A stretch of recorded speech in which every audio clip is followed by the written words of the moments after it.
Oi pessoal, tudo bem? Mais um vídeo nosso das aulas de Filosofia do Direito. Agora para a gente falar sobre o Santo Agostinho.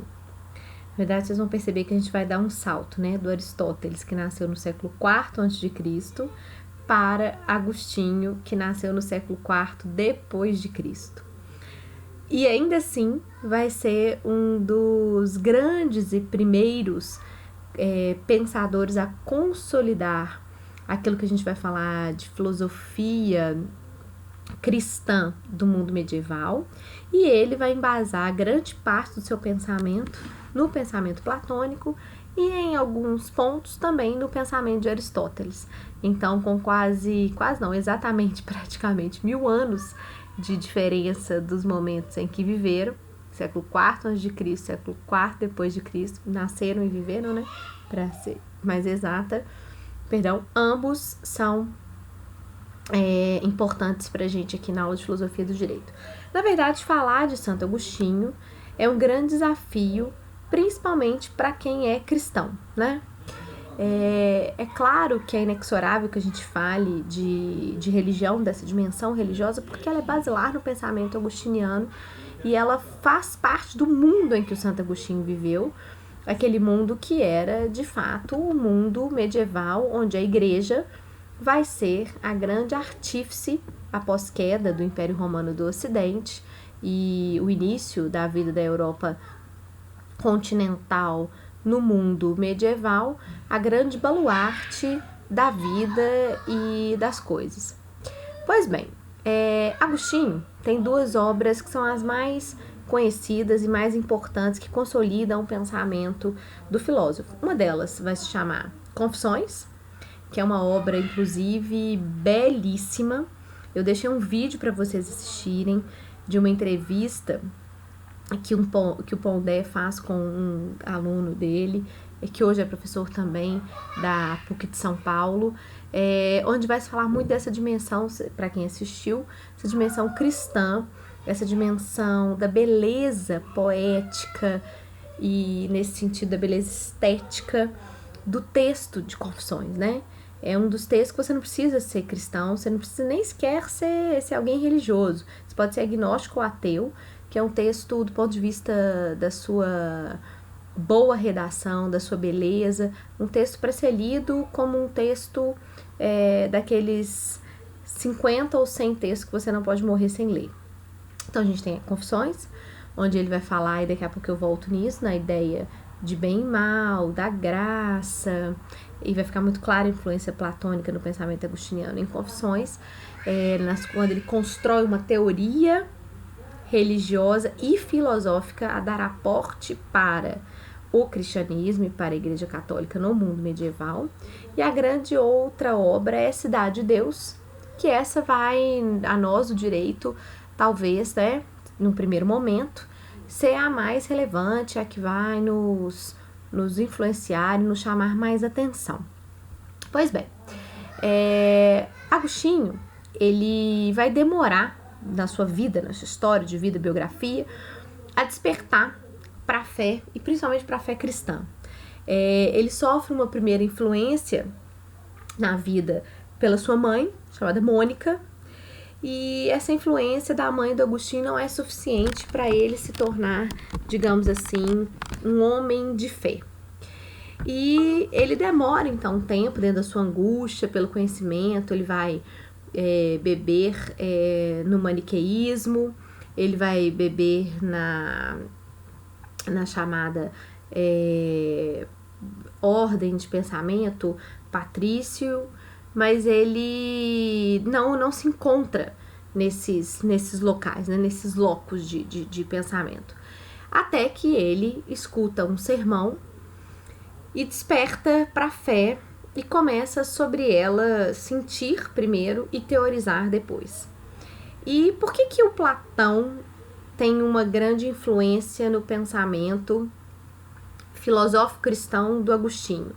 Porque o Platão, dentro daquela divisão que ele tinha clara, né, do mundo sensível e do mundo inteligível, e nesse sentido a questão da forma, da essência, da ideia da coisa em relação àquilo que é o perfeito e a busca é para que através da razão se atinja essa perfeição, ou que possa chegar à perfeição do conhecer, sabendo que a gente nunca conhece, a não ser pela razão, aquilo que a gente deveria conhecer de fato, né? Se a gente se propõe esse mergulho da razão, a gente nunca vai conhecer aquilo como de fato ele é, só uma parte daquele todo, uma parte distorcida daquele todo.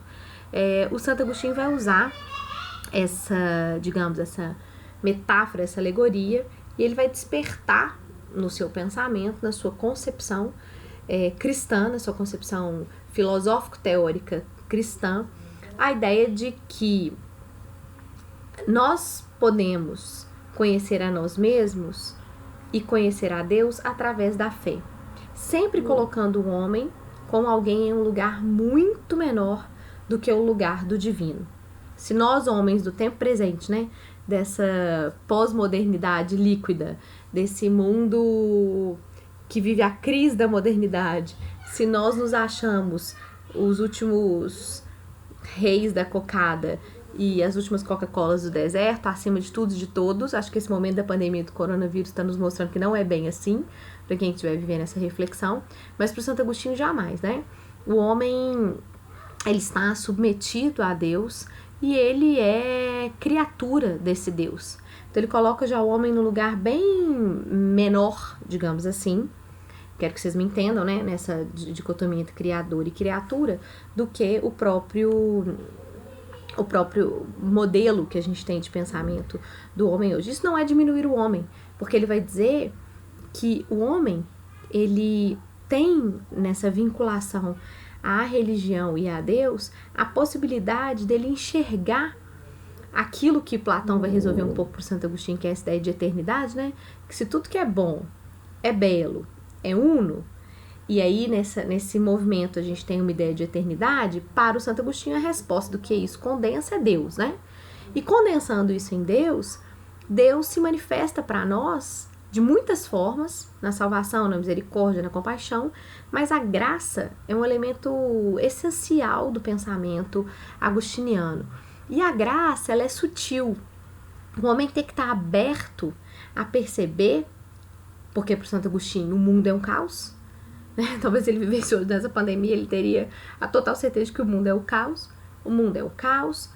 O que organiza a vida, o que organiza o nosso interior é a nossa fé em Deus, e a graça está aqui para nos deixar enxergar a beleza da vida. E a graça é sutil porque quando ela acontece, ela é um evento quase que extraordinário, a nos chamar a dizer, olha, Deus está aí e não há como a gente muito duvidar nele, principalmente para aqueles homens que têm fé. E aí tudo que não tem graça, né, gente, é o mal. Então ele coloca essa dicotomia entre bem e mal. E aí o Santo Agostinho é um filósofo, um pensador, que ele convida o homem a pensar muito sobre a sua percepção de si, sabendo que ele não é perfeito, porque perfeito é só Deus. Ele é menor, ele é espelho do Criador, mas não é o Criador jamais, e que o mal que o homem tem em si o coloca nessa condição de, percebendo esse mal em si, as suas fraquezas, as suas dificuldades, você tem a chance de modificar o seu caminho, modificar a sua atitude nesse sentido de ser um homem virtuoso para converter em bem, ou para não utilizar-se do mal. Mas você tem que ter a consciência do mal. Então, o Santo Agostinho coloca o homem num papel muito de artífice nesse sentido específico da sua própria história. Porque é um ser que tem uma percepção sobre si. E nesse sentido, razão e fé, né? Razão e fé vão caminhar juntas, porque a razão, ela pode nos levar a compreender a dimensão magnânima da nossa fé. Só que é óbvio que entre razão e fé, a fé para Santo Agostinho, inexoravelmente, ela é superior.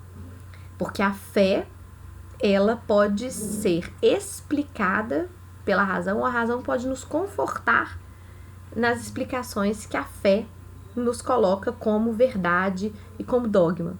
Então, para ele, a razão nos leva à compreensão da fé, e da fé como caminho, porque a fé, ela tem um lugar, um locus muito mais amplo e hierarquicamente importante do que a razão, mas ele jamais despreza a razão. Isso é muito bonito no Santo Agostinho. Ele tem essa influência platônica menor, mas também de certa forma aristotélica, que não despreza totalmente a razão e essa dimensão, né, humana desse ser sapiente, de utilizá-la para compreender a sua própria natureza, suas fraquezas, escolher o caminho do bem, reconhecendo o mal e ser um ser de fé. Santo Agostinho, já em Cidade de Deus, tomando essas premissas por base, ele vai dizer, olha, a Cidade de Deus é um modelo, é um arquétipo, é o local perfeito, onde as relações são perfeitas e onde, nesse sentido, a grande patriarca, a grande mãe é a igreja. E a cidade dos homens é a cidade dos imperfeitos e o Estado vai ser o gestor político dessa cidade dos homens, né? O Estado, ele é a organização política dos homens, enquanto a igreja é a organização do poder espiritual, do poder do homem. Então, o Estado, enquanto entidade secular, ele abarca o homem e as suas distinções. Então, para Santo Agostinho, a lei e a justiça dos homens, perante o reflexo, e aí a gente pode ver, né, muito sensível, muito inteligível, do Platão, né, daquilo que é, metaforicamente aqui, né, gente, claro, daquilo que é a perfeição da cidade de Deus, da lei de Deus, da justiça divina, nós somos imperfeitos. Mas nós temos que almejar o tempo todo essa perfeição da cidade de Deus, tendo no cristianismo, nos seus dogmas e pressupostos, os elementos para fundamentar aquilo que vai ser o substrato da organização da cidade dos homens, sabendo e conscientes de que a nossa organização social, ela é imperfeita. Ela deve tentar ser a cópia o mais perfeita possível daquela que é a cidade dos homens. E nesse sentido, gente, para o Santo Agostinho, a justiça, mesmo quando ela for injusta, ela demonstra essa fragilidade em relação ao modelo que é a cidade dos homens, da cidade de Deus, do que é a cidade dos homens. Então, as injustiças, as imperfeições, os desvios morais, aquilo que é antiético nesse mundo, é assim porque nós não estamos em total possibilidade de viver na cidade de Deus. Mas o caminho para o homem, e aí ele vai atingir isso através da sua razão, obtendo fé e compreendendo a verdade desse Deus, ele vai atingir e pode ter como um projeto individual e aí coletivo, político, social, de justiça, atingir essa perfeição através do caminho de ter como espelho aquilo que está em cidade de Deus, ou na cidade de Deus. Então, para o Santo Agostinho, a cidade de Deus é um modelo a ser seguido, um modelo a ser perquirido, e como ela tem essa perfeição e ela demonstra na sua perfeição as nossas imperfeições aqui, estatais, políticas, institucionais, jurídicas, o caminho do homem bom, do homem de fé e de uma sociedade de fé é gerir-se a si mesma, a controlar e a calibrar e consertar as suas imperfeições ao modelo do divino, ao modelo do ambiente do Criador, que é o nosso ideal, que é aquilo que a gente deveria atingir, né? Então, aí, entre o mundo sensível e o mundo inteligível, eu tenho essa dimensão, né?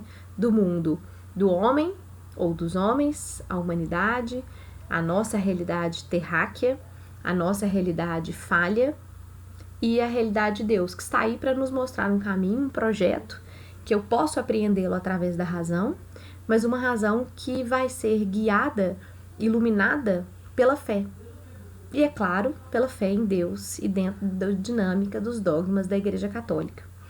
Então, Santo Agostinho foi um dos maiores expoentes do pensamento cristão, nesse momento do século IV e V depois de Cristo, a sistematizar uma filosofia para sustentar uma dimensão religiosa do seu tempo. E aí a escolha dele, por óbvio, nesse sentido, até da sua própria fé pessoal, vai ser pela escolha do cristianismo, da igreja e de Deus no monoteísmo cristão.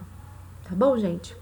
Isso é só o resumo. Espero que vocês leiam os textos, vejam os vídeos e a gente se vê na nossa aula ao vivo. Um beijo enorme, boa tarde a todos.